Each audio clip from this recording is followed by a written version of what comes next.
Are you good back there? Okay. Good evening. Thank you for joining us. This is the City Council meeting of Tuesday, April 17th. If you could please stand for the pledge. Allegiance to the flag of the United States of America and to the republic for which it stands, one nation, under God, indivisible, with liberty and justice for all. Roll call. Mayor Follendorf, Here. Vice Mayor Herman.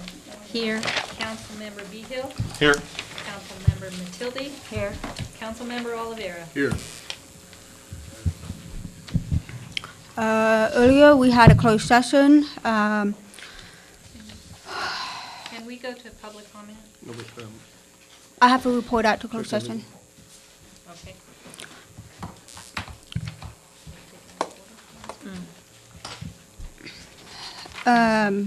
Right? Am I on track? Okay. Earlier, we had a closed session. Regarding item B, California Code Section 54957, public employment, direction was given to staff. After the regular meeting tonight, we will join back into closed session to address item A.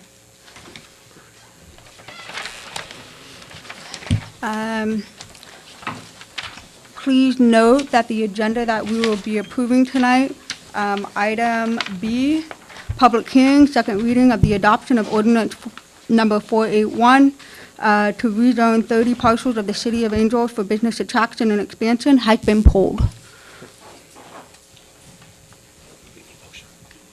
And I need a motion to amend that agenda item. So move. Second. All in favor? Aye. Aye.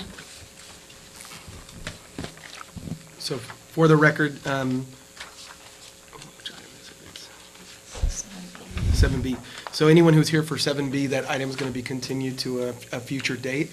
So if that's the item that you're here for, there will be, you do have the ability to make public comment during that time if you so choose, but there will be no action taken tonight. So if you want, you could wait until another day when that action might be to come. Okay. Okay, moving on to presentation. So tonight we have a featured presentation by Destination Angels Camp. And I will hand it over to Debbie Pani.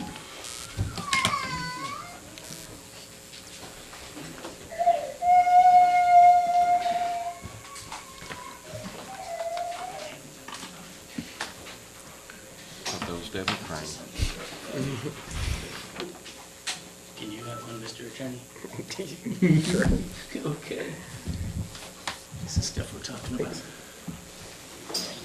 Thank you, sir. You probably have 100 of these.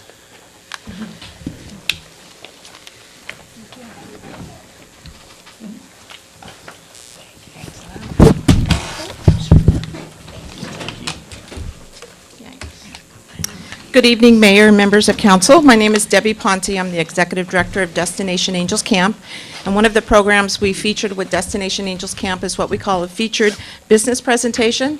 And this is a presentation that highlights one of our many advisory council members.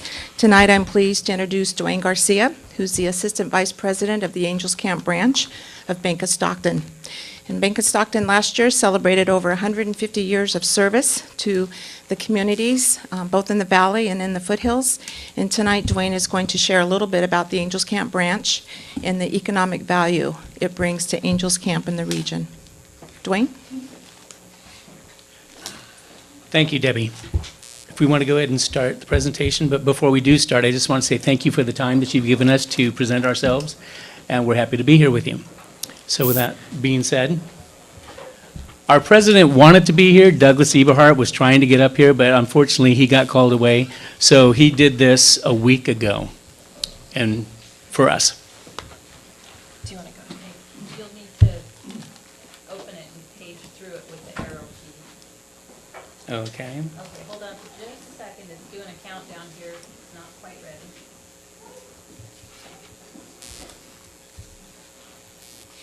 It's like my bank account.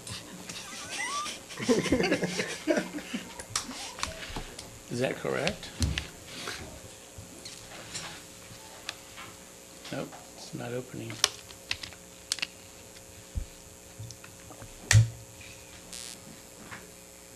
Oh, it's gone.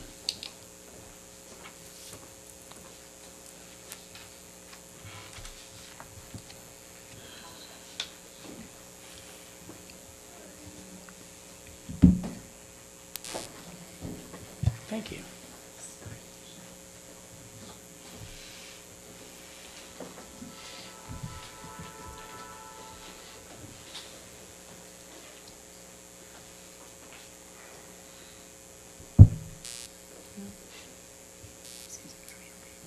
Yeah, it's not coming on.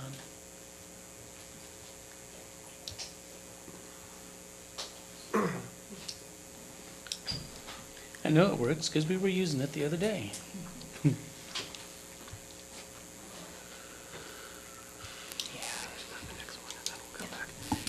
May I make a suggestion that while we're Sure. fixing these, that we move to item 4B and then come back to 4A once Yes, we get this resolved? yes, we can do that. And if it doesn't work, I'll just have to go without it. Is Jessica here? She is. I saw her. She's here. Where is she? Oh, we have a PowerPoint as well. Oh, okay. Maybe I would suggest the public comment. Okay. We're going to jump down to item number 5, public comment. This portion of the meeting is reserved for persons wishing to address the council on any matter not on the agenda. State law prohibits city council from acting upon matters not listed on the agenda. Matters raised by the public will automatically refer to staff or placed on the next meeting agenda. Is there any public comment? No public comment? It's not consent agenda. Huh? I'd go to consent. Okay. Consent agenda. We have items A through G on our consent agenda. The following items are expected to be routine. Is there any comment on the consent agenda from council? I'd like to No. pull C for a brief discussion. Posey? Pull C for a brief discussion. Okay. Is there any public comment at this point regarding consent agenda? No? Okay. We will be pulling item C. I'll move we approve the consent agenda with the exception of item C. Second. All in favor? Right? Aye. You go ahead. Mr. Myers? Yes, sir. I didn't really make a presentation for that item, so I'd be happy to answer any questions. Number one, just a compliment. Well, thank you. Happy to see the statement of a work plan in there that gets A to Z, gets things lined up so that they're done, rather than just by happenstance. I think it's better to have the work plan, and I really appreciate seeing that in there for that body of work. Thank you. I do have a question that I can take an answer back later on, but it has to do with discrepancies in budget numbers. In the engineering report, you see 182,430 as a budget number. In the financial documents, you see 193,117. That was the carryover from the previous year. Well, that's only 10. The carryover was 19, right? Yeah. So I'm a little disconnected on that. And the other thing I would, for future reports out, I wonder if we could get kind of a summary status rather than searching through all the line item data for, where we are on landscaping versus, other things. I know it's all in here and I appreciate that, but Yeah. a little summary status on it would be really helpful. I flipped a coin and took the summary stats out, and put that one back in. Well, So I sorry. did the wrong direction. You guessed wrong, Dave. Thank you. That's all I had. I'm trying to just look at the summary, the budget summary on here.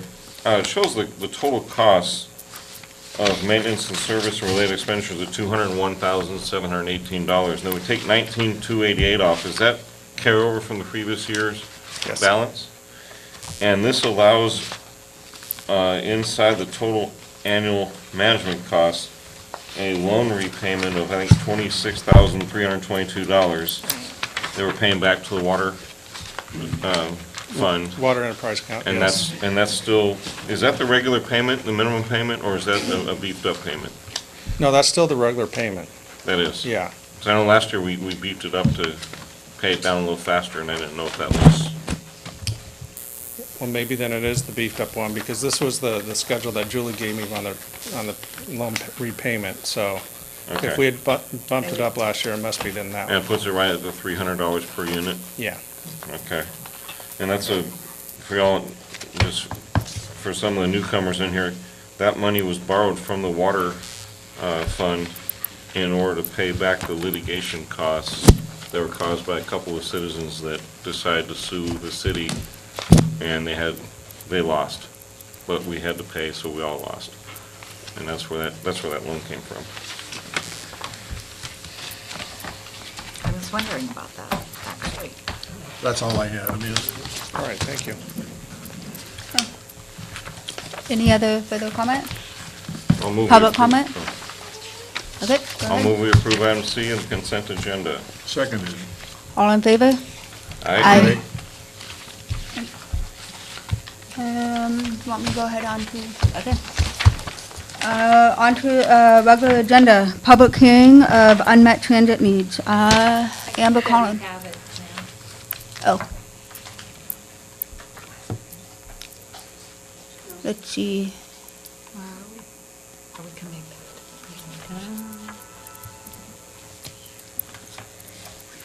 Want me to go ahead?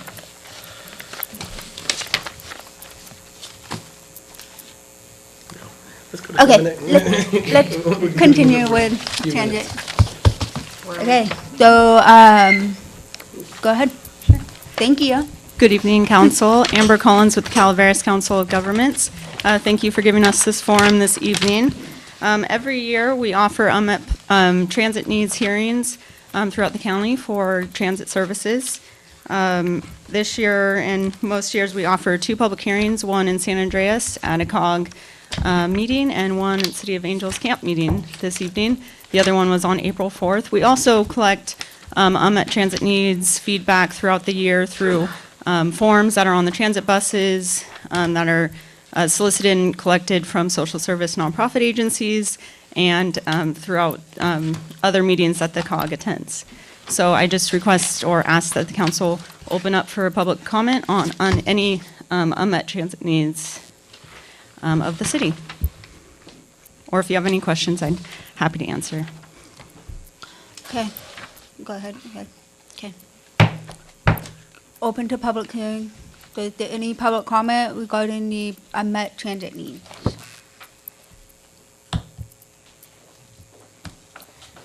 Good evening, Mayor and council members. My question on this particular item, is this in relationship to the new transit system that's coming together between the city and the county?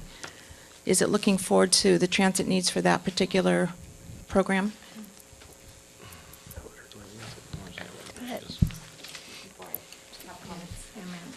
This is a requirement, actually, of the Council of Governments, which is the Regional Transportation Planning Agency for the county, and it's a requirement under the Transportation Development Act, which is the main source of funding for public transit services. So this is kind of an annual process that we do every year. So with that being said, I know that the city and county are coming together in a new JPA that will start July 1 and looking at transit needs differently. So I would like some consideration given to the Angels Camp plan. So one of the things I hear most about with people within Angels Camp is getting more routes, getting more frequent stops between different businesses and locations within the county, whether it be retail-oriented or medical-oriented or even school. So we have a couple of stops in town now, and it's hopeful that as we bring transit closer to Angels Camp, that we can have more stops, not only along the main route of Highway 49, but taking a look at some of our subdivisions throughout the county, or excuse me, throughout the city. Another opportunity I ask you to consider is looking at alternative types of vehicles for transportation.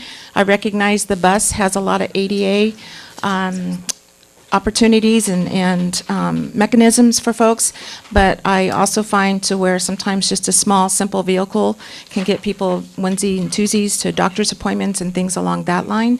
So if there can be some consideration of different kinds of vehicles to provide transport in Angels Camp. On the tourism side, I note to where many times we don't have tourism capabilities of rideship in larger size groups. For instance, if we have folks staying in our hotel and motel accommodations, taking a look at those accommodations, just not World Mart, but our other hotels in town, and being able to get people to and from our events, not within the city, but perhaps within the region, to encourage more people staying off the road, utilizing public transit, and it's a good alternative to those who want to have a little fun and have a few beers or a glass of wine or whatever to be able to utilize public transit in that regards. I hear most times that with the schools, sometimes there's talk of cutbacks or buses are being not being offered to students who are participating in youth activities after school. So perhaps some partnership with the school system and taking a look at how that might be addressed to some of our young students, not only at Bret Harte, but looking at Mark Twain as well too. So those are 3 or 4 areas that I have identified in talking with some of our residents, looking for some alternates to transportation and taking a look at how this system will look as we move forward in July with the county and the city working together on transit needs. Thank you.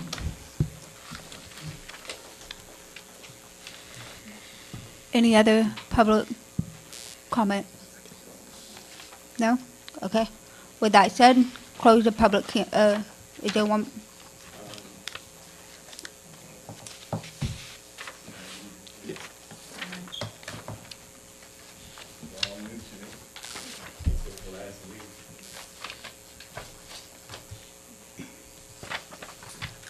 Hello, I am Edward Hall. I attended last week's meeting. I'm not quite ready to be here, but I got here the best way I could. I had to walk from Save Mart. But I speak with the bus drivers, and they say they talk to their riders all the time. And one of the main things was that the riders didn't want to wait such a long time for their connections. And there are several areas where the buses are not meeting. That was discussed last week. You leave one transit system and get connected with another. And I was glad to hear that you all were ready to do something about that, the changes, and make sure that there are things lined up. There are a few riders. One of the last things that was discussed between myself and a rider even today was ridership. The advertisement seems to stay within the bus. It's not at a gas station or the grocery store, somewhere where the public can understand that there's available rides to different destinations. So it seemed like it might be just a slow process. And I was so very concerned about the Stockton run being shut down. And it's such a beautiful connection from the government center to the Amador in Stockton, the transit system, the huge freeway bus connection, Greyhound, the 2 hospitals down there, and the Bay Junior, the JC College. So I was one of 2 or 3 riders that would take that run, and shocked to hear that it was a 2-year program, and the ridership still stayed down below 5%. And I found myself getting on a computer and very much wanted to connect with these different institutions, the Columbia College and the Riverside and so forth. But with hopeful hearts and people being concerned about people, something's going to happen. And I spoke with one lady who was just so hurt that the program was being dropped. And she and I spoke so well that between the both of us, we could have just lit up America with what was going on, what we had to say. So I'm Edward Hall. I hope to attend this meeting again, and I'll do all that I can from the outside to let you all know what we, the public, are concerned about. I was one of 2 people that attended that meeting last week, of elderly lady with her walker, but I made comments twice walking to the podium, and I'm glad I had something to say. I did speak about my wife being a dispatch person for the Silver Street Transportation Company, and I used to drive the East Bay Paratransit back in Oakland, and we went everywhere, Pleasanton, Daly City, as close as we could to Concord, and we worked around the clock sometime. So anyway, I'm glad to be here, and I have not much else to say. I am Edward Hall. Thank you. Thank you. Thank you.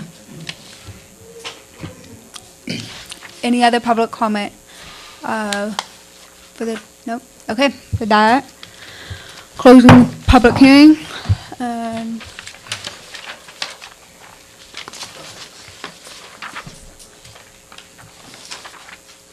So Mayor, it'd probably be appropriate now to figure out whether or not to give the presenters the option on 4A. It looks like it's not working, but to either do a presentation or to postpone it to, it'd be each of your choice whether or not you want to do it tonight or postpone it.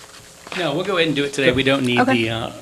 thank you very much tonight for being here and allowing me to present our bank. I'm not going to be up here to say that we're better than anybody else. Banks are banks. We all offer the same thing. Debbie alluded to how the Bank of Stockton helps our community out. I've been here since, for 3 years now. And since I've been here, they've encouraged us to take part of our community, both in DAC, in Angels Camp Business Association, in the Chamber, Rotary. I'm not able to make it all the time, but I am a member, and I try to give my input to them all the time. The bank encourages us with that. We volunteer as many times as we can, and I think sometimes I've done a lot to where I've been burnt out in these last 3 years, but it's fun. It's great to see the community growing and to help out. On the financial aspects of it, we've done a lot also. I can't disclose the total amount, but I can tell you, we do a lot in the community. I've been in banking for 30 years, and I've worked for a lot of the other banks out there in the community. And honestly, this is the first bank I've worked for that, when we say we're a community bank, we stand behind our words, both financially and with volunteer times. We try to participate, everything from the Wild West Fest, Sea Stars, FFA, 4-H, Oysters and Oinkers. I've seen a lot of you out there, and it's been a great time. We've supported the Bear Valley Festival and the orchestra. I go blank now, but there's a list of people that we help both volunteering and financially. We employ 6 other employees besides myself, and they do the work of probably 12. We probably should have 12. With the latest closure of Umpqua, we were fortunate enough to gain the trust of the new clients that we received to handle the financial aspects of it. And I'm sure you all know, people knowing about your finances is pretty personal. Well, in the 3 years I've been here, we've grown by 100% in deposits. That's how much the community trusts the Bank of Stockton. And I think we've gained that trust through our involvement, both financially and volunteering. So, in a nutshell, we've been here in this area since 1994. You all knew it as Bank of Stockton, Bank of America, previously Bank of Italy, and previously, when was it, Calaveras Bank. Building's still out there on Main Street. If you look up at the top, it says Calaveras County Bank. In the latest article in the Enterprise, you saw that they did an article on me, that we have the original books. Those aren't just for decoration behind my desks. Those are there, and there's families that have been here for generations that we handle. And I do have people coming in and asking to look at them, and we do. We're pretty open. We use our bank when we can, if somebody needs it.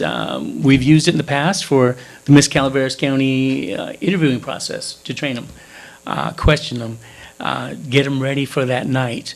We've used it for various other meeting places and all, without charging, just like our real estate companies do and other people in town, but it's available when needed. The 6 ladies that we have working for us are from our community. They're from Angels Camp. They're from Murphy's. They're from Arnold. They grew up here and they know people. That's our difference. They know people. They call them, it's kind of like Cheers.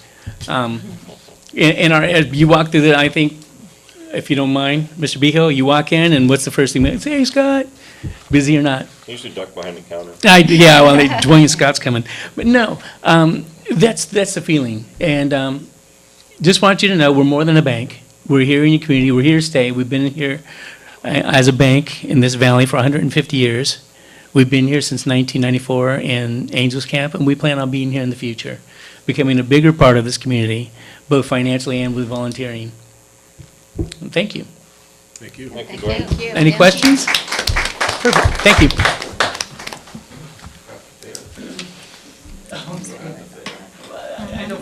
Everybody knows. Okay, we have our next presentation, which is Leadership Calaveras. Jessica?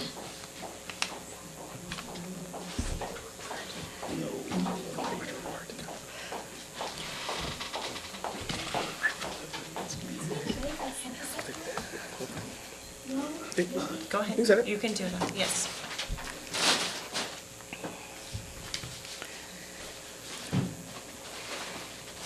Good evening, Mayor and members of council. I'm Stacy Johnston, the CEO of the Calaveras County Chamber of Commerce, and I'm extremely honored to be here tonight to introduce a few of our wonderful Leadership Calaveras 2017-2018 group. And they're going to be presenting to you tonight their class projects, so to speak. And for those of you who are not aware of the Leadership Calaveras program through the Chamber, this program began in 1996 and was co-founded by Mr. Larry Cornish, and I always give him his dues because I'm extremely proud of this program, and his vision was the foundation for a successful program through the Chamber, and through that, many, many wonderful projects have been rolled out within the county, and the community as a whole has benefited from that.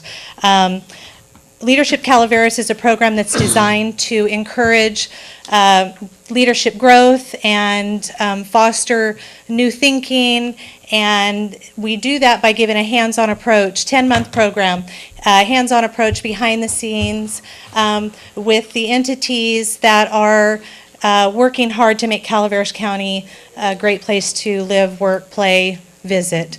And so with that, the group is tasked within that 10 months to identify an issue within the county and how they can come together collectively and be a part of the solution to this issue. And we've had many projects ranging from oh goodness, we just had our graduation dinner a couple weeks ago, and the jail was an initiative that went forward through the Leadership Calaveras program. We had this Calaveras Business Resource Center that is a project from the Leadership Calaveras program. And so tonight I'm going to introduce to you Jessica Johnston with Angels Camp Business Association and Mary Beth Hospital with Cal Waste, and let them introduce their project and why they came about this and where the need fits into Calaveras County. Thank you, Stacy, for that wonderful introduction. I'm going to talk a little bit about Calaveras leadership and some of the things that we did. My name is Mary Beth Hospital, and I'm a part of the 2017 leadership class. Leadership Calaveras is a 10-month program designed to encourage the development of community leaders, identify local issues and needs, and explore solutions. This program has provided us with educational experiences to increase awareness and knowledge of vital organizations in Calaveras County.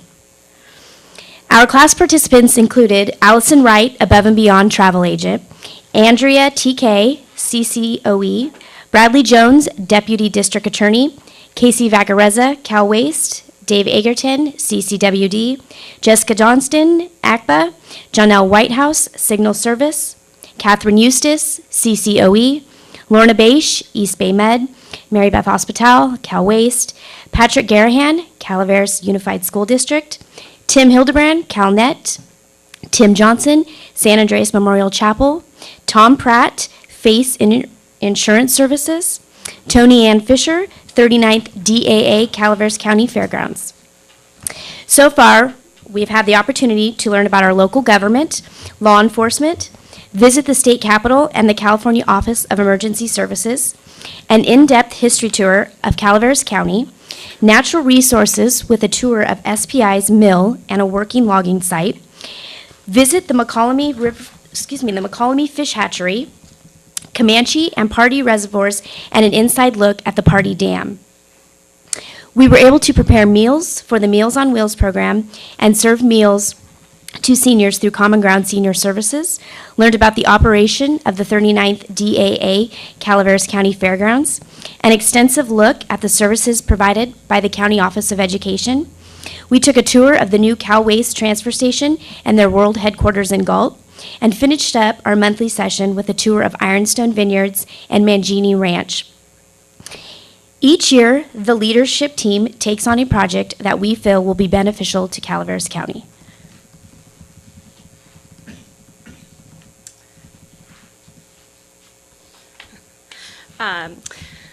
We're excited to introduce to you our project. We call it We've Got Your Back. And the Leadership 2017 has recognized the need for members of our community, from young children to the elderly who are in distress situations, to have access to essential items to help ensure their physical and emotional well-being. So whether it be a victim of random crime, domestic violence, someone who just needs a hand up, or is homeless, we feel that our project is a unique resource that can assist a variety of community members. So our goal is to raise $5,000 to purchase items needed to create what we call comfort kits, and we hope to create 250 bags. These kits, like you see in front of you, will be tailored to fit the needs of men, women, and children, and will include things like personal hygiene items, a warm blanket or clothing, snacks, coloring books, journals. Some will also be geared for those who may be homeless and living on the streets. Along with personal hygiene items and snacks, those bags will also include survival type items like a small tarp, hand warmers, and basic first aid kits. We have partnered with the Calaveras District Attorney's Victim Services, who serves over 100 new clients per quarter, and the Resource Connection Calaveras Crisis Center, who served over 900 men, women, and children in 2017. We have also partnered with the Angels Camp Police Department and the Calaveras County Sheriff's Department. They will have comfort bags in their patrol cars that are suited for the homeless. In 2015, the number of non-traditional homeless was estimated at more than 500 in the county, in addition to the estimated 165 traditional homeless. So we hope that this project doesn't stop with us. We would like to work with a local organization to continue the project, so that the comfort kits can be available to those in need in the future. We are seeking financial contributions that would allow us to purchase the items needed for the kits, and we are currently working with local retailers and organizations to get wholesale costs for items. Monetary donations will allow us to put together the bags that will benefit many people in our community. And there's some information there if anybody would like to donate to our project. To date, we're proud to say we have raised $4,102 in cash contributions, and we would like to thank Dignity Health Mark Twain Medical Center for sponsoring our drawstring backpacks, and everyone who has contributed to the 2017 Leadership Project, and those who are helping us spread the word. And we thank you for your support and letting us present to you today.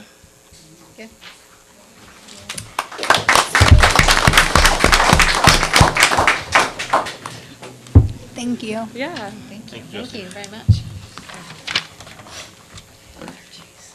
Okay. So jumping ahead back to our regular agenda, we're now on item B to hear if anyone wants to speak on this, but no action will be taken tonight. So just to clarify again, this item's been pulled by the city council. Because it was agendized, it's open for discussion, but no action could be taken tonight. Okay, no. Any comment? If you, okay. And then we're gonna limit this to regular good. public. You're good. Public comment, of 3 minutes per individual. Okay, I'll be quick. My name is Patty Spence. I just wanted to comment on this tonight. The rezoning decision that you continued to, as I was told earlier today, it was continued till the May 1st meeting. However, tonight, you guys, that is not true? It being, It's continued to not a date specific at this point. Okay, well, I was Future told meeting. today by Amy Augustine that it was moved to May 1st. I think that would be our next meeting, so that's Okay. most likely true. but- Well, this decision not only affects my family's business, but it also affects several other businesses in town. The city council needs to take a look at the economic impact that they would put on existing businesses. Competition is good, but the city has not brought in any new income to support businesses like this. There are no new plans for increased housing to support new businesses.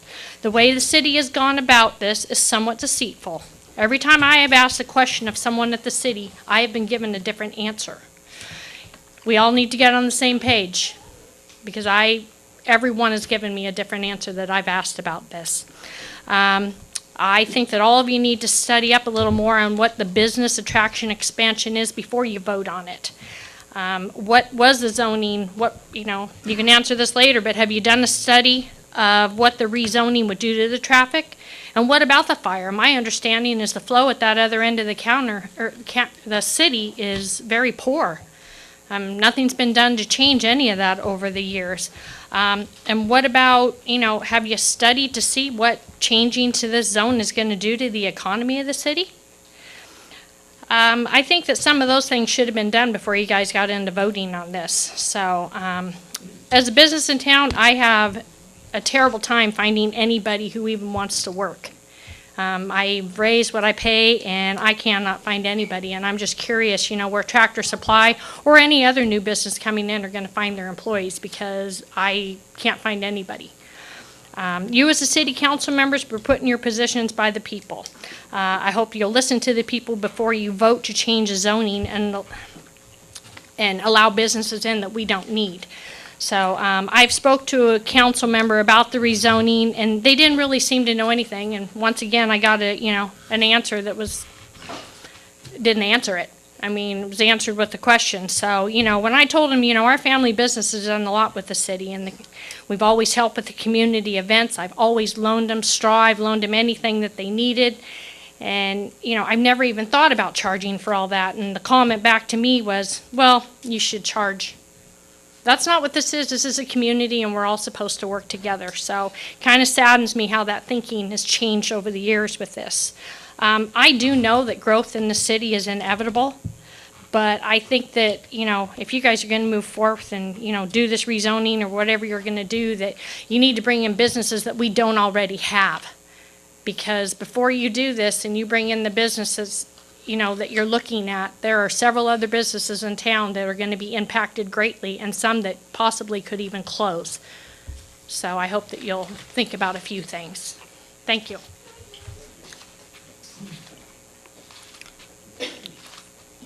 is there any other?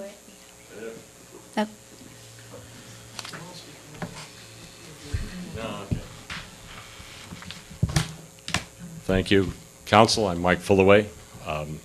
If it's okay, I'd rather cover, Bob Middleton sent me an email, and if it's all right with the council, I'll go ahead and read what he had sent me. He'd asked me to speak for him, so with your permission, I'll do that.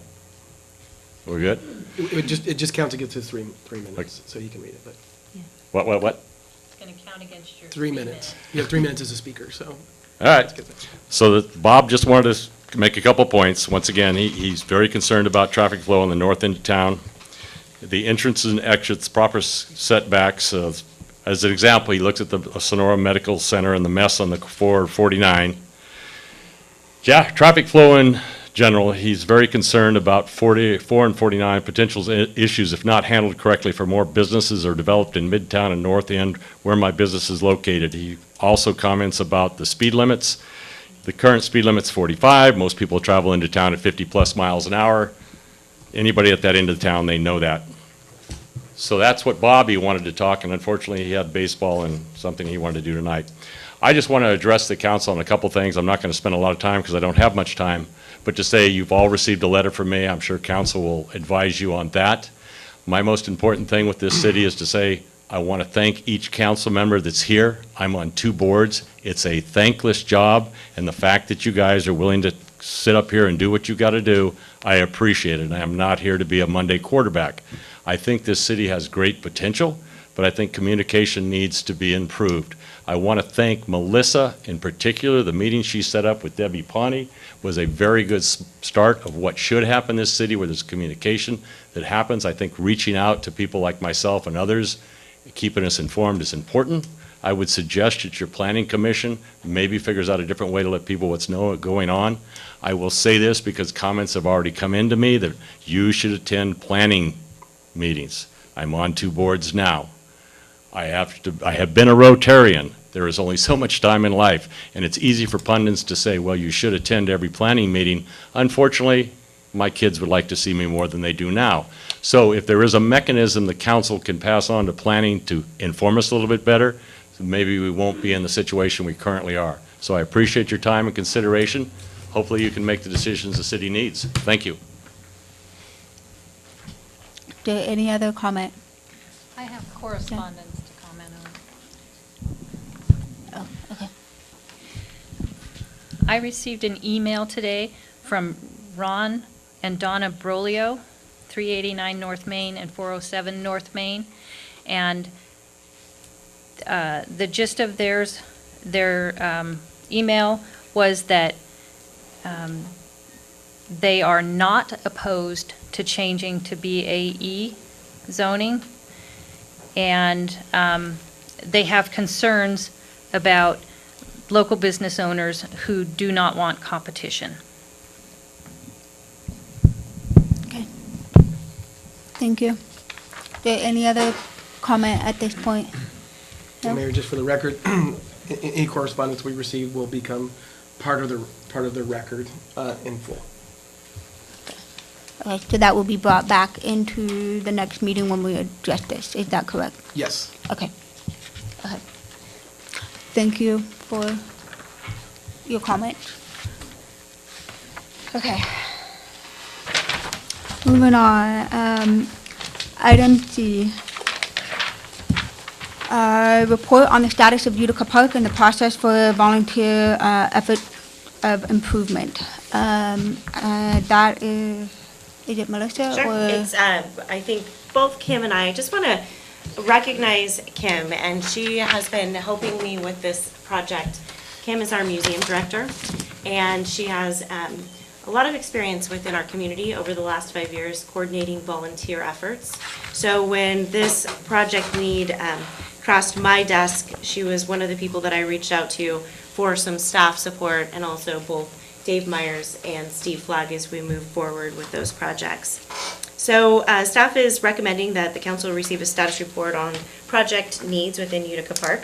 As you're aware, we've had to fence off the gazebo area, and it is planned that that facility will be torn down.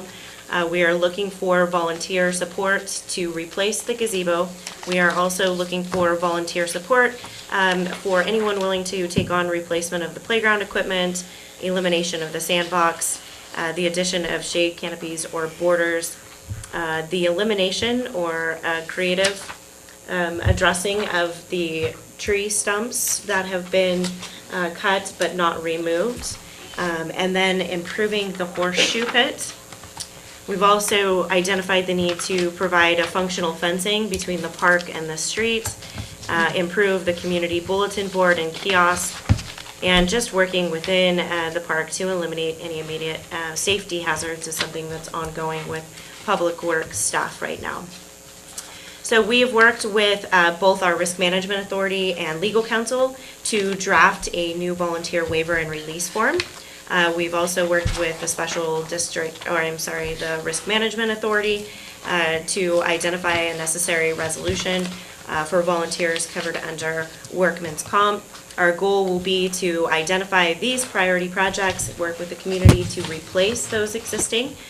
We have the capacity the potential for a Plan Your Park event whereby the community can come together and create a conceptual design for the park, Utica Park, anything beyond the existing facilities and anything outlined here. For example, a splash pad or any other park improvements that are above and beyond existing would be part of a conceptual design that the community works towards.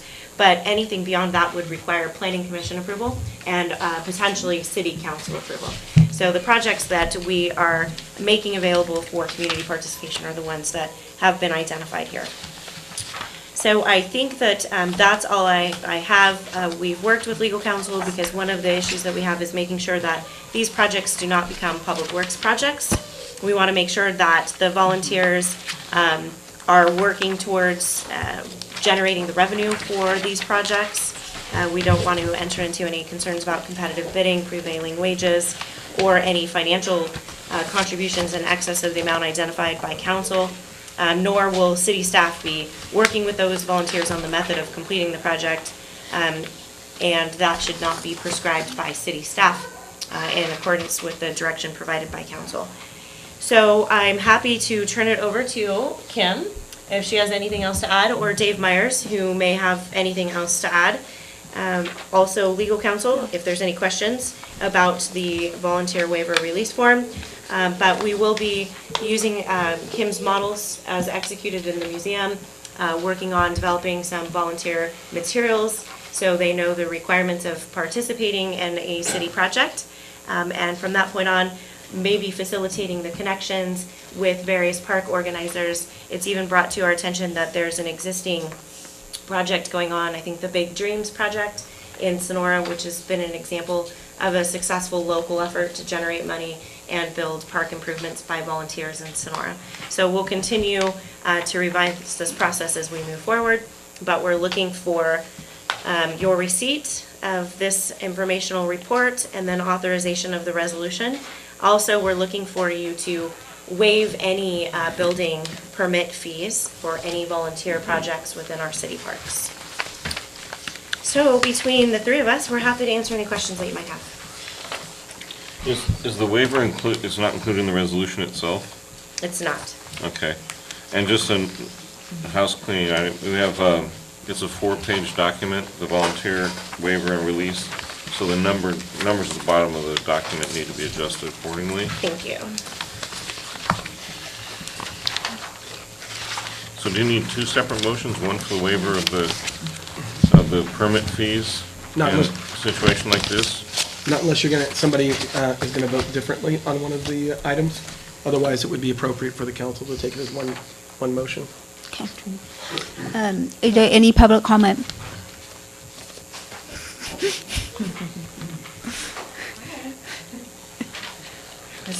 So excited to hear that you would be discussing the park, because as you know, that's something that I will rail on and on about with anyone who will listen. When I left the house today, I had just finished cooking dinner, and I told my husband, "Do I look okay?" And he said, "You look like a mom." And I thought, yeah, I am a mom, and that's why I'm going. I so greatly appreciate everything that Melissa just said, but I think that the report on Utica Park should include observations and experiences from people who actually spend time in the park. Up until recently, I was that person. It is one of the only free entertainment options in Angels Camp. I would take my children there on a daily basis. It was a treat. It was a way for us to release energy. It was a fun way for us to spend time together. Not anymore. The condition of the play equipment and the atmosphere of the park are no longer what I would consider safe. Get a little downer here. On our most recent visit, we had to call the police on a teenager who was smoking from a bong on the bench near the swings. Before that, I had to explain to my children as we witnessed homeless people sleeping in the gazebo, eating from the trash cans, and cleaning themselves in the bathroom. It was also on one of our last visits that a group of older kids found latex gloves and hypodermic needles in the bushes that are under the highway there. Regardless of that less than ideal atmosphere, the play structure in the park itself are not safe or appropriate for most children who would be likely to utilize that space during park hours. I encourage you to make it interactive, developmentally appropriate, and safe for children of all ages. Right now, you have signs on there that say the park is only appropriate for children ages 5 to 9. They go to school. I'm home with a 2-year-old during the day, and we want to go play somewhere. Provide shade, so it's safe to sit on the structures in the summer. Maintain that area, so the structure itself doesn't fall into a state of disrepair, requiring the slides to be removed, the stairs to be blocked with caution tape. Bathrooms that don't scare our children, where we can adequately toilet them and keep them clean. police presence proactively to manage vandalism and vagrancy, clean the perimeters of the park to promote safety, and provide a barrier between the roads and the play structure. We really want to play in that park. Right now, you can barely even call it a park. It's just kind of a wide open space that anything goes, and that's not what it's intended for. We want so badly to make that a community meeting space and a location that everyone can access and meet their neighbors and make friends that'll last a lifetime. So I have been made aware of the opportunity for people to take on tasks in the park, and that's something that I intend to participate in. But I hope that you do see this as an area where you'll spend more time and dedication in cleaning it up and making it appropriate for the community. Thank you. Thank you, Cora. Any other public comment? No. Okay. My name is Jane McCoy. I'm actually not representing moms, even though I'm the only one who made the mistake of bringing their kids to this, so I apologize. I'm an occupational therapist, and as an occupational therapist, one of the things I do as a pediatric occupational therapist is I encourage play and developmentally appropriate opportunities.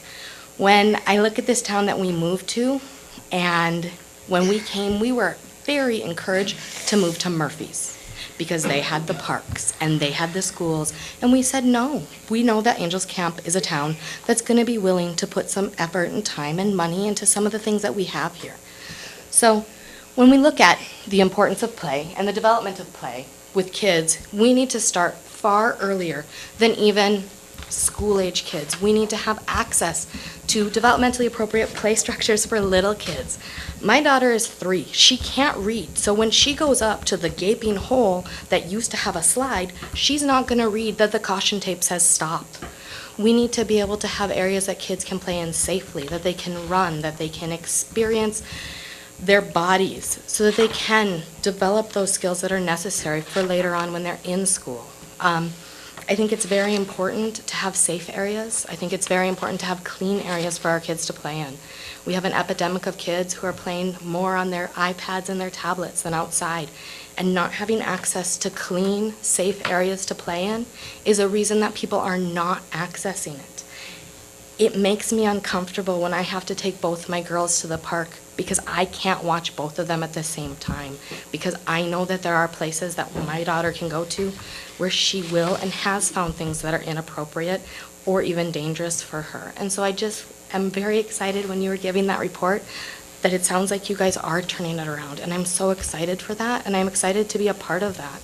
And the opportunity for doing an inclusive park for kids who have special needs is wonderful. I've been a part of the one in Tuolumne helping them as well. So it's wonderful to hear that you guys are making those strides towards that, but I think it's also important for you to understand that it is important for our community. It's a way to grow our community, to bring young families in and to help them stay here so they can grow the tax base, building businesses and jobs and homes. So thank you, guys. Thank you.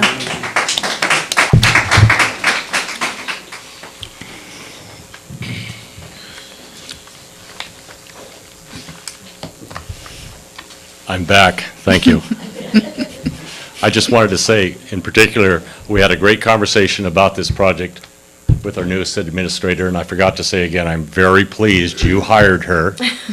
I'm very thrilled about the new planning person out of the Sonora area, because I think those kind of things make this community. But I want to speak to what Cora brought up here, which is what needs to happen. This is a community. There's a reason Angels Camp feels the way it is. She represents what we're trying to have in this city. And as I told Melissa, I said, there's a project. I did a similar one over in Jamestown with the Lions Club. I would love, as a business owner, to jump in and help with the gazebo and some of the other things there. You just got to get somebody to spearhead it. So my vote's for Cora. Anyway, thank you.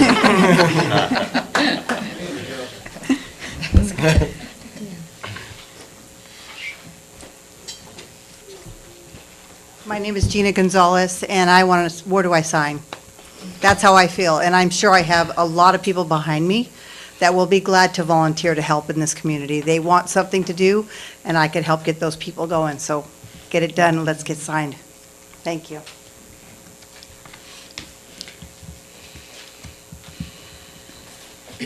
So my name is Debbie Ponting. I'm speaking as a interested community member.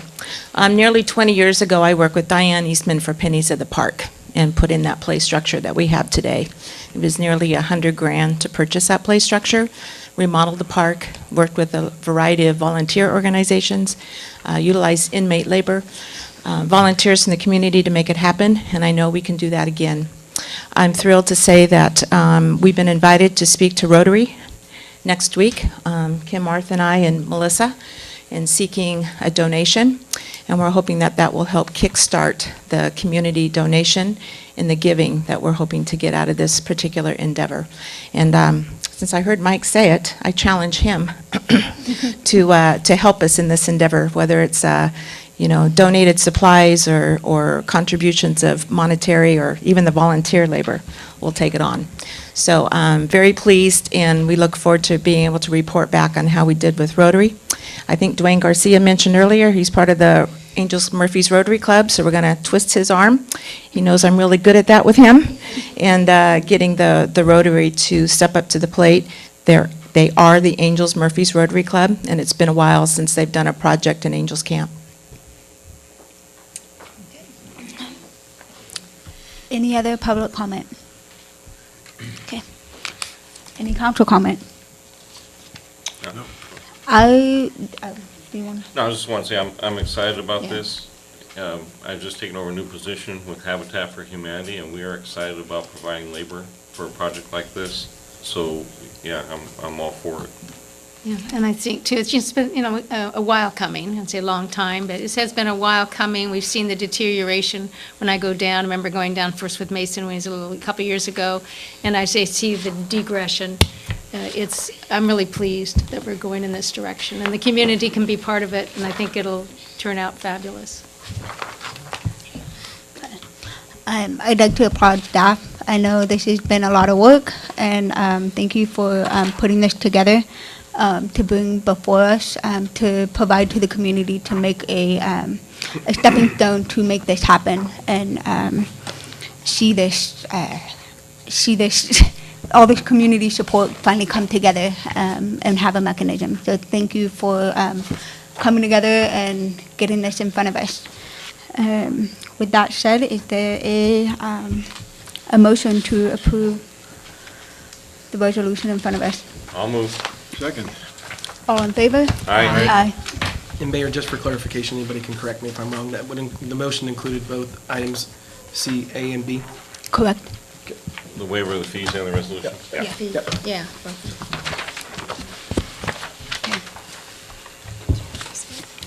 I got it. Item D, discussion and direction regarding two potential ballot measure, local sales tax and TOT.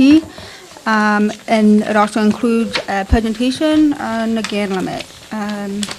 This item is a discussion to help direct staff.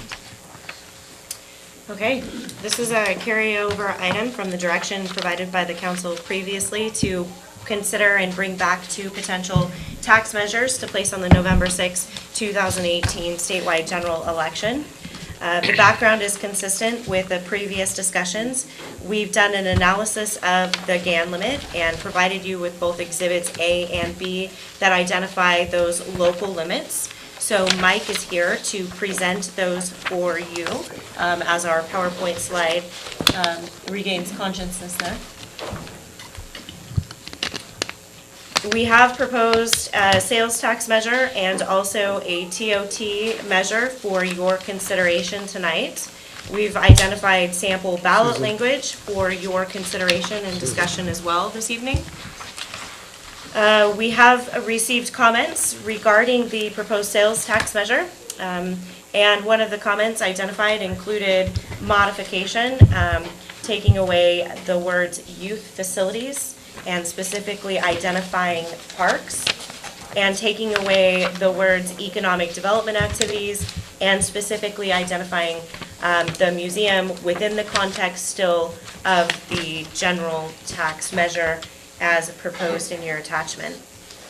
So with that, I will go ahead and turn it over to Mike. We'll present the exhibits as it pertains to the GAN limit calculation. I believe with our estimates, with a sales tax only and a TOT only, we would be within our projected GAN limit projection. With a sales tax and TOT combined, we extend or exceed that GAN limit projection. However, the ballot language that you'll see includes consideration of that appropriations limit. That can be included, so then in the event we do exceed the GAN limit, should a voter initiative be approved, we would not have to return back to the voter for that ultimate appropriations authority. So with that, first, if Doug has anything to comment before Mike goes into his presentation. Okay, we're good to go. This mind-numbing schedule is how the GAN limit is calculated. Basically, what you do is you start out with a period of time, a fiscal year, with your total GAN limit taxes, and you increase it every year or decrease it, which happened in 2 cases, based on 2 factors. There's actually 3 factors, but these 2 are the ones that we use. It's the Consumer Price Index, it's the California Consumer Price Index, and the increase or decrease in population. The increase or decrease in population can be either the county or the city, whichever is to your advantage. And it's simply a calculation that takes those 2 factors and turns it into a change factor, and you just simply multiply the previous year by that factor, which becomes your new factor, your new limit. Any questions on that? It's as exciting to calculate it as it is to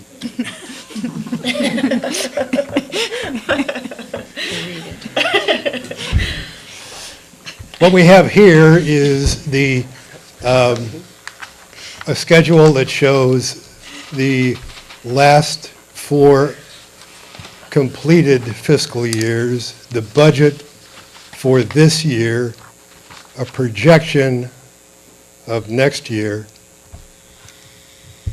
and a projection including 1/2 of the tax or taxes, and then the next year with the full tax. As you can see, the upper part of the schedule indicates taxes both for the increase in the sales tax and the TOT. And if you look on the very bottom, it indicates to you that the subject taxes would be higher than the GAN limit.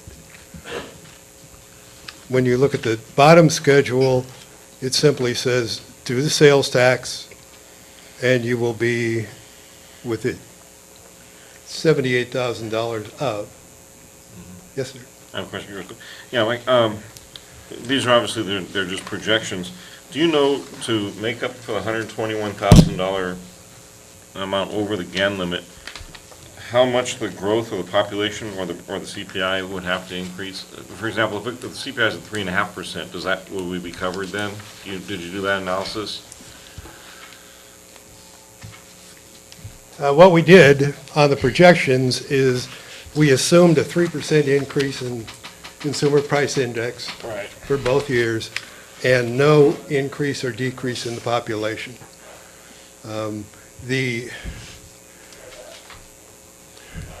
Depending on how it works out, the Consumer Price Index is normally a larger factor than the increase in population, particularly in a city of this size. So I left those at 0.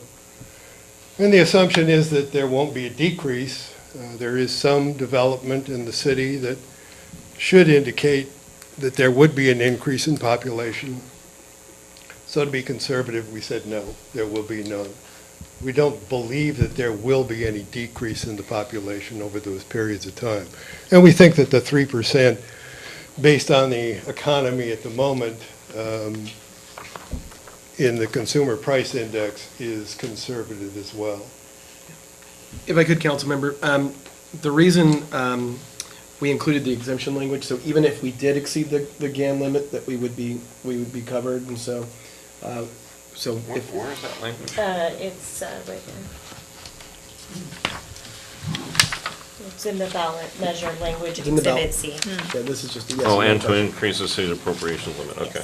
So that's why the exemption language is in there, so that we'd be covered regardless. So it's staff's recommendation that you pick one of the two, but even if you chose both with the exemption language, at least for now, we'd be okay. And again, you have at least one other item to be considered at a future meeting. Any questions?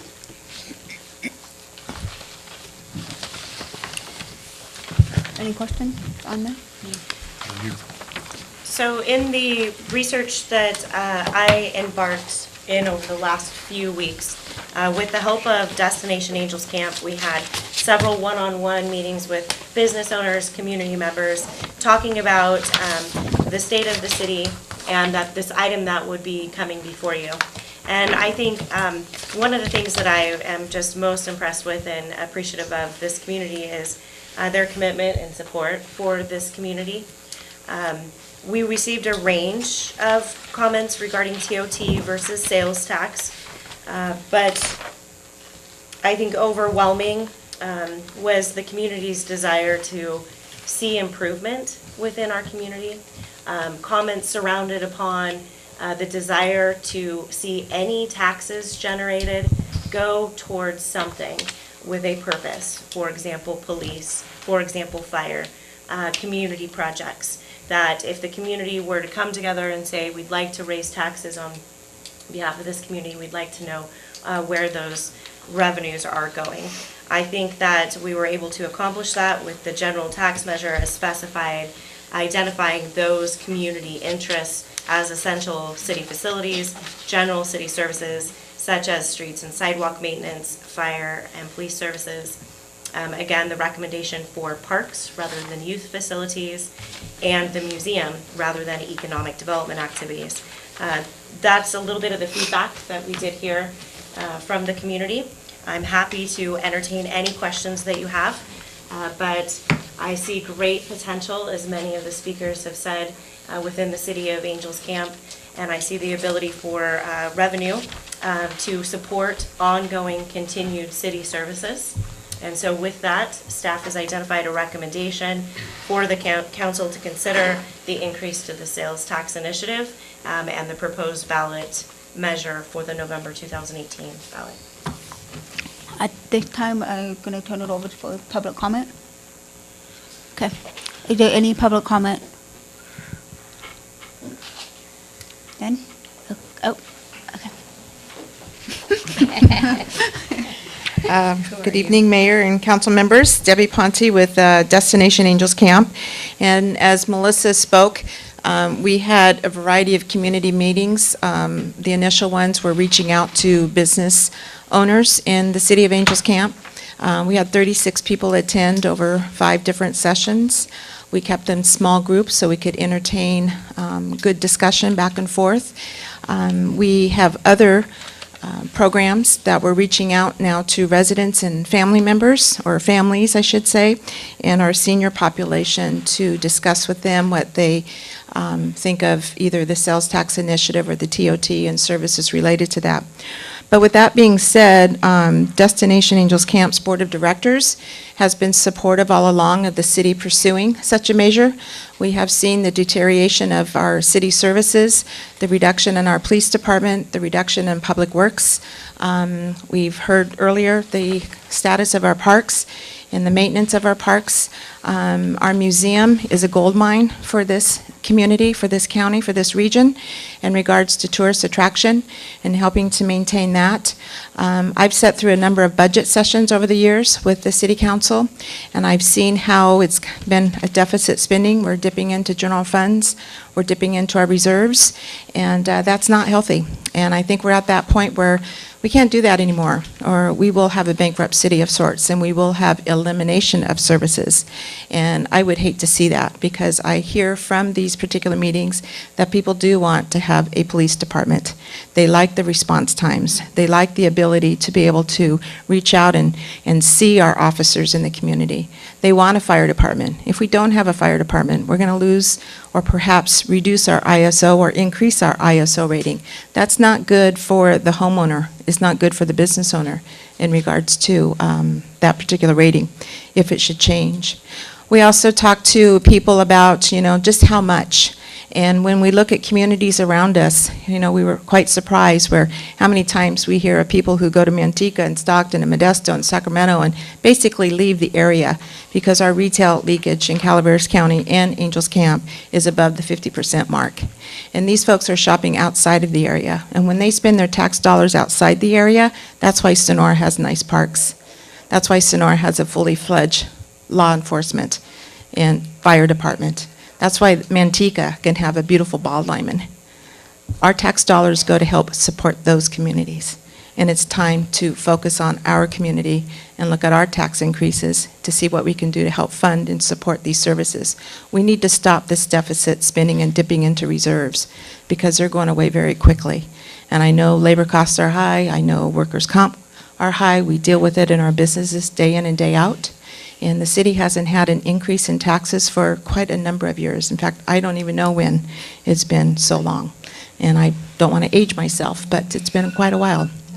So we encourage you on behalf of Destination Angels Camp to support this initiative going forward and continue to do more community outreach and education. Any other public comment? Get it done while you're here. I don't get out very often, but what the heck. Anyway, I just wanted to comment, follow up on hers. I mean, as a retailer in this town, taxes are a very difficult issue. But having said that, I also support, I will say this over and over again, our law enforcement, Todd, the chief, and what they do in this town is immensely important. As in, I saw one of my people in Copperopolis, the Ace store down there, just got hit. It's important to have law enforcement, and I agree if we're going to talk Destination Angels Camp, which is I was one of the original founders in that organization. I believe Angels Camp has a special character to it, but I love the museum, but between law enforcement and museum, I really want law enforcement, so I'm just saying be careful how you make these decisions. Remember, this town, it can be a wonderful place. I just want to say I really support our law enforcement here in town, so thank you for that consideration. Thank you. Any other public comment before we bring it back to council? No? Okay. Council comment. Who's going first, right? I'll go first then. I also did kind of an outreach to the community and community members, and was able to receive a lot of responses from them. And the response, the strongest response was, sales tax, yes, and all but two were for the 0.5%. That was okay. Some were wanting a little, it would be 7.50 instead of 7.75. But the majority was that. The TOT, when I asked about that, more of an uncertain response, but more of a gut level, don't think we should have two on the ballot, because they could vote for one that is lesser, the TOT, and we wouldn't get as much, and they may not vote for the sales tax, or that it just might turn people off. So that was kind of the feeling I got from them there. And let's see if there's anything else. I have to say, Airbnb business owner had an email to me and said that she was concerned because of the TOT, and it's difficult for businesses. And so that was about it. Myself, I have a preference for the 7.75% and no TOT on the ballot. I just think it would be more simpler, and then to go along with the GAN to be able to cover just in case we do increase.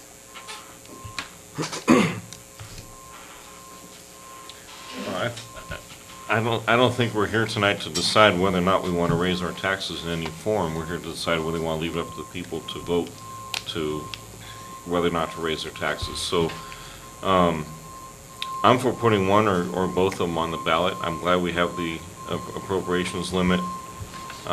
Willing to increase the appropriations limit because the GAN Act is potentially a stifling act. And this, the TOT, I'm a little concerned with because we're already at the top of the market.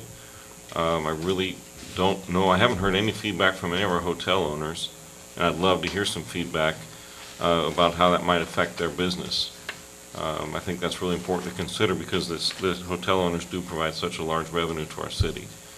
So I wish there was more comment about that. Since I haven't heard any uproar, I'm assuming maybe they don't care that much. I don't know. But again, we're not here to decide whether or not to raise it. We're here to decide whether or not to allow the public to decide. I've been just kind of reaching out also, talking with people, seeing if they know what a TOT is. People hear the word tax, and so they automatically think it's on them. Can you get closer to your mic? Surprising. So in discussions I've told people it's a transient occupational tax. That means when you stay in a hotel, there's a tax put on there. And they said, oh, okay, so it's people visiting our area. We have a unique area that is close to Yosemite. We have the mountain up above us to go skiing. We have big trees. We have lakes. We've got an amazing area. I've talked to people in airports just recently in San Diego. You ever look at your TOT on your hotel bill? What's that? No. Yeah. I have never stopped and said I won't go visit somewhere because that TOT is just too high. So I think that it would be nice to put it out there and also to educate people and let them know what it is and where the money would go, where we'd like to do that as a city. So it's something to consider.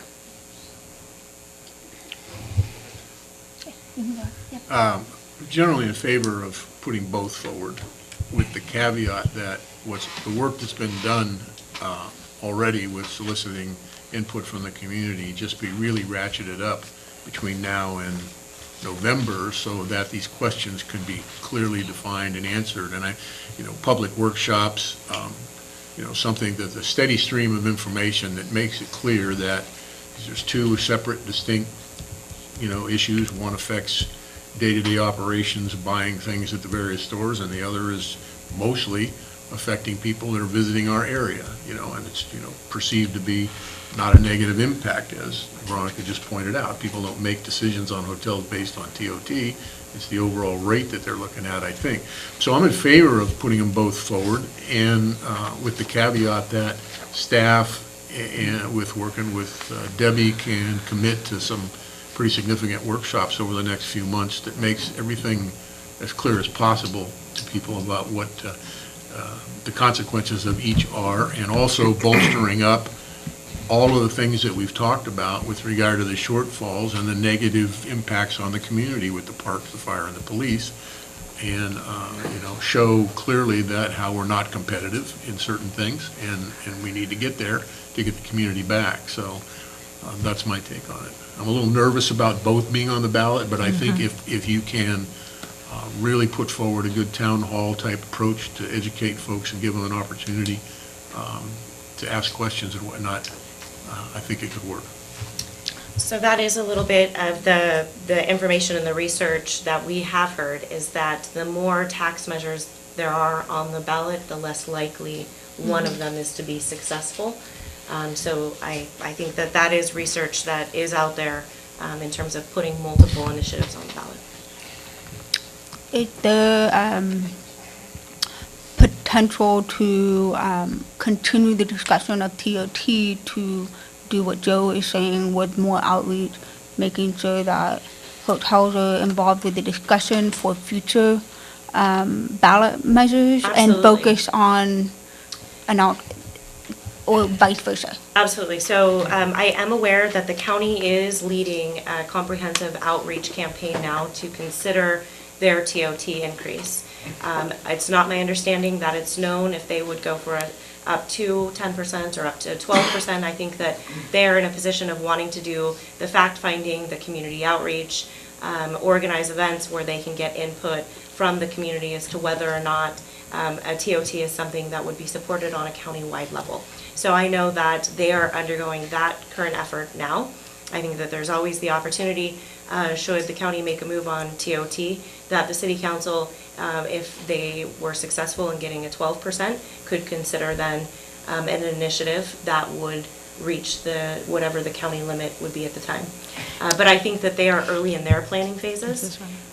So I think that they are just early in their planning phases and their outreach efforts, trying to determine what's best for them when it comes to the November election. Would it be this November? Are they trying to do it then, Melissa, or do you know? I cannot say for the county. Okay.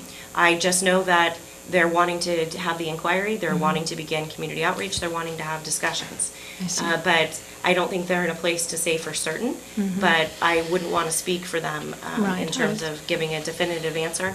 I believe from their perspective, direction has been given to study the viability, to study the community support. Yeah, I was wondering, oh, go ahead. So if I would, Vice Mayor, just to kind of add on that, I think the deadline, because they have the same deadline we do, is in June. June. So the decision of whether or not to make the November ballot, even for the I see. county, has to be made within that timeframe. Yeah, because I was wondering if, And it's because if they were to be, mid-June. if they were to be next year and we put the TOT off, we could also consider if they go up to 12% when they do, but we don't know, so that's too bad. The deadline that we have been provided by the election office, I believe, was June 28th.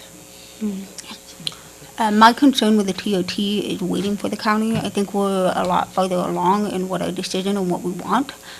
So I really would be hesitant to completely jump on that bandwagon if we have identified the actual percentage while they're still trying to catch up from a 6%. I think would be smart of us to continue to watch that discussion and then hopefully bring it back, as a collaborative to get the outreach. But I don't want that to delay us if that is something that council wants to proceed in the future for next year or the following year. So Mayor, that kind of. And because there seems to be different numbers floating around, and we've decided on the 2%, and I really don't want that to be a step back for us.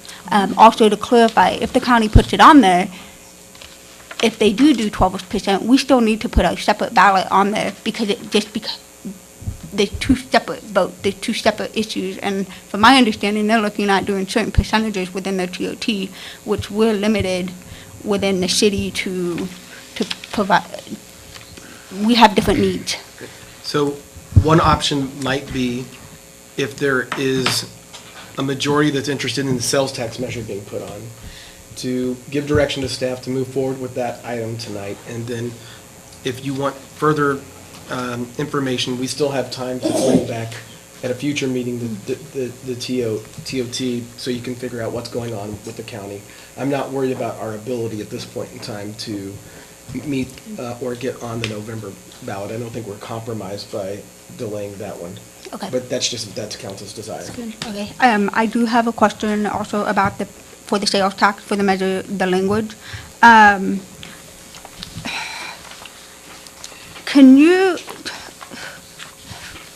We do have economic support that we have to provide. Is there a way to change that language so it focuses both on the museum and economic support? Sure. Because I don't want to box us in to where we have to come back and we're unable to utilize these funds for development. So it's my understanding that because it's a general tax and because we've identified the community's interest for use, it's still a general tax that goes towards the general fund. It differs from a special tax that Okay. identifies. the project specific. But what we did hear from community feedback is that it's vague when you say economic development activities. That perhaps the community would say, well, what's an economic development activity? And that could mean something to someone else and something different to another individual. So same with youth facilities. The recommendation was to specify parks, to specify the museum, that those were things that services that people were familiar with and weren't vague. Okay. Thank you. Follow-up question for you about the multiple tax issues on the ballot. Is it possible to be in a position to know what the full content of any ballot might be in November, at any point in time for us to make a decision? Where I'm coming from is that there could be tax issues on a general level, the state level, and this gets caught up in the statistic that you're talking about, where people are looking at half a dozen things and, their eyes glaze over and, Right. you end up not getting the desired outcome. There's no way to know where that might be positioned. We won't be able to know until the date to turn in closes, which is different. This county happens to be one of the earlier counties to have to turn in the language by almost a month, compared to like, for instance, Tuolumne County. So we'll know earlier here as it relates to local items, but there's a separate calendar for statewide items that's dictated in Sacramento. And it's later. So, and I think when I mentioned the competing ballot language, it's within our own city, that the potential to have two ballot measures on one ballot could divide people and divide groups, and we wouldn't get the majority vote on either one that we really needed to pass and be successful. So I think it's the competing ballot measures within our own city proposed tax measures that I would be concerned about. And that's too where I was kind of doing some research, and I did see that split vote, and I was trying to research that just to have an understanding, but that's the same conclusion I reached by that study. But it might be just good to kind of postpone that if we can, and then go for the sales tax direction tonight, and I don't know if the rest would agree with that, and then the TOT maybe look further into it. Yeah, if that's a significant, if there's a significant difference in the odds of getting a sales tax passed by having two versus one, or any tax passed, I think the proper strategy would probably be to go ahead with the sales tax at the 0.5%, and then delay the TOT to the next ballot. By then, it won't be, right now the county's at 6%, I believe, and we're at 10. And for us to go to 12, that could hurt our hotel owners. That could cause people just to go stay in Murphy's versus Angels Camp, and saves a significant portion of their bill. So, and if the county does take an action and raises their TOT, it would be an easier pill to swallow at that time. But I personally believe if given a choice, people would vote the TOT in over the sales tax. Over the sales tax. That's So- the problem. Yeah, so. And we go, oh, oops. If it's the goal is to get one of these things passed, then probably that's the proper strategy. I agree. So the direction of the staff is proceed with the sales tax initiative and continue to hold on the TOT and study it.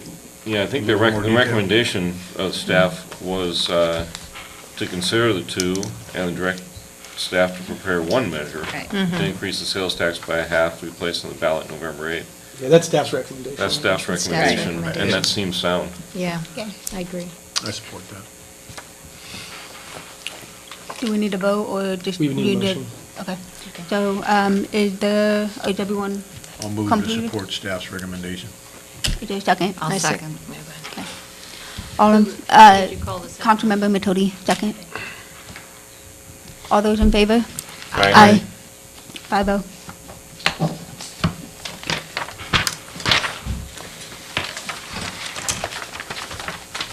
Okay.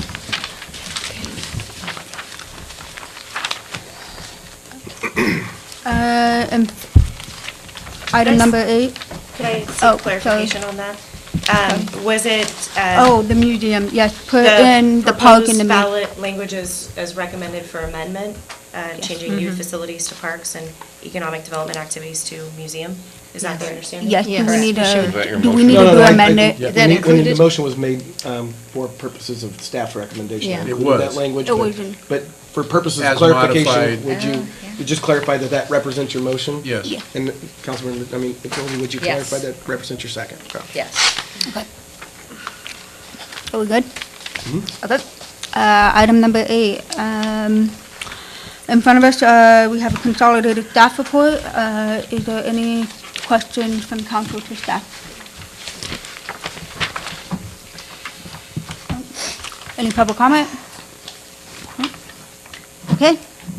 Item number 9, council report. I will start to my left with Councilmember Matilde. Nothing? Oh, sorry. No, it's, Nothing. Vice Mayor.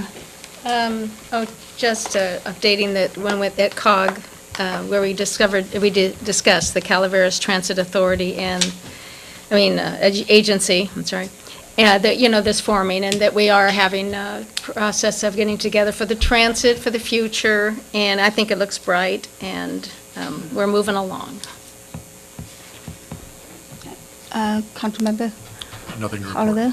No Councilmem- report. And I too attended COG, and we approved the Calaveras Transit Authority, which is a JPA, between the county and the city for transit needs. It will now be run under the umbrella of COG. The board members stay the same as COG, and the new meeting times for that authority will now be at 6:30 on the same day as COG. And that is all I have to report. Anything else? Okay. Calendar.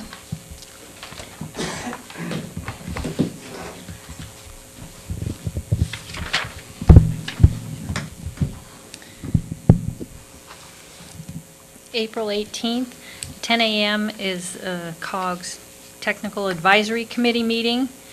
9 to 12 is IRWMA at the TUD offices. And at 9 a.m., CPPA is at the CPUD office in San Andreas. The 19th, that's Thursday, at 8:30, there's a Museum Commission meeting. And at 10:30, DAC Executive Committee meets at the DAC Conference Room. April 24th at 5:30 is UWPA, and we meet back here on May 1st for council. Okay.